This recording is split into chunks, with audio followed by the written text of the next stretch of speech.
ايه الزيطه اللي عاملينها الاولاد دي؟ يا سلام يا كامل، انت دايما كده تضايق عليهم يا اخي، مش عايزهم حتى يضحكوا. يضحكوا يا ستي يضحكوا، محدش مانعهم، بس بشويش شويه، الواحد مش عارف لا يقرا ولا يفكر. انت دايما كده، يا تقرا يا تفكر.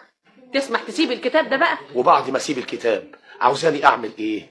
اقعد مبلم زي الصنم؟ ما هو لازم الواحد يعمل اي حاجه، يفكر، يقرا، يتكلم. تسمح تقوم تكمل لبسك احسن ميعاد السينما قرب. لبس ايه بقى اللي هكمله اذا كنت قدامك لابس كل حاجه فيما عدا الجاكيته؟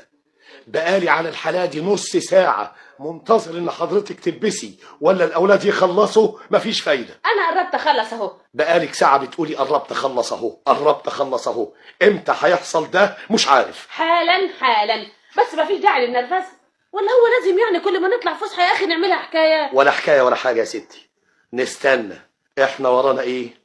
خلي ميعاد السينما يروح. لسه بدري، الساعة ما حصلتش 5:30. لا يا ستي، الساعة بقت 6 إلا 5، ها؟ والسينما بتبتدي 6:30، وحليني بقى على بال ما حضرتك تخلصي زواق وولادك يخلصوا دلع. ايه، انا لبست خلاص يا سيدي. شوفي بقى الولاد خليهم يشد حيلهم شوية. حاضر. نوال. ايوه يا ماما. نعم. انتوا بتعملوا ايه؟ بنلبس يا ماما بنلبس. كل ده بتلبسوا؟ شدوا حيلكوا بقى شوية. يا ماما فتحي واقف قدام المرايه ومش عارفه تسرح منه. بلاش معاكسة يا فتحي، خليها تسرح يا اخي. يعني انا حشتها يا ماما، ما تقف جنب الهام. يا سلام، ما بلاش تحكيمه وتيجي تسرحي جنبي. روحي اقفي جنب اختك الهام. يلا يا حبيبتي يلا. يا ماما مفيش مطرح جنب الهام. وسع لها شوية يا فتحي معلش. يعني بلاش انا اتسرح.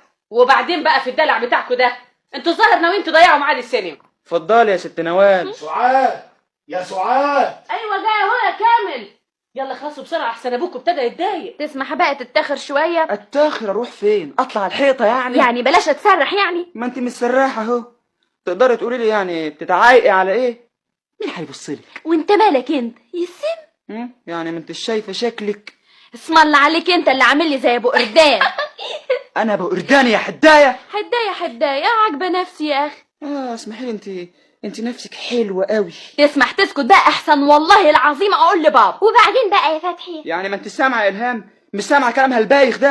ما هو انت يا فتحي اللي ابتديت. مش عاجبك كلامي ما تكلمنيش يا اخي. تقدري تقولي لي ايه بقى اللي هتقوليه لبابا؟ ما تقصروا الشر بقى، امال انتوا مالكم نقركم من نقر بعد كده؟ ما هو انا لازم اعرف ايه اللي عاوزه تقوله لبابا. يا جبانه. عارفه يا الهام بسلامته بيتشيك ليه؟ ليه؟ علشان توحة هتشوفه النهارده في السينما. يا بنت الايه؟ وعرفت منين؟ من التليفون يا فالح. اقول لبابا بقى؟ بت انت اتجننتي؟ وكمان بتشتم؟ طيب. لا ابدا، انا ما بشتمكيش، خليكي جدع عمال. يا جبان. الله يسامحك. نوال خلي عندك ذوق بقى. سيبيني يا الهام، لازم اخد حقي عشان يحرم يقول لي شكلي. ما انت خدت بحقك وزياده بقى. الله. او النبي قولي لها يا الهام. انت عارفه انا ظبطته ازاي؟ داخله الاوضه لقيته بيتكلم في التليفون وبيقول لها: توحة انا قطعت لك تذكره جنبي، انا هقعد في اخر الكرسي وانت تيجي بعد السينما ما تبتدي بشويه وتقعدي جنبي. توحة انا عندي ليكي كلام كتير قوي، وهي ما تجيش يا توحة. يا خبر يا فتحي، صحيح الكلام ده؟ انا ابدا، اصل الحقيقه واضحه زي الشمس. والتوحة بقى دي تطلع مين؟ مش عارفاها، البت المسلوعه دي ام عينين مغمضه. نوال لا اسمعي بقى، اوعي تقول عليها حاجه. اللي بتقول عليها المسلوعه دي لها اجمل عينين في الدنيا. وايه يعني بقى يا نوال؟ مش خلقة ربنا؟ ايه يا ولاد؟ ايه ده شديد؟ مفيش حاجه يا بابا. كويس كده؟ انتوا لسه ما لبستوش ولا ايه؟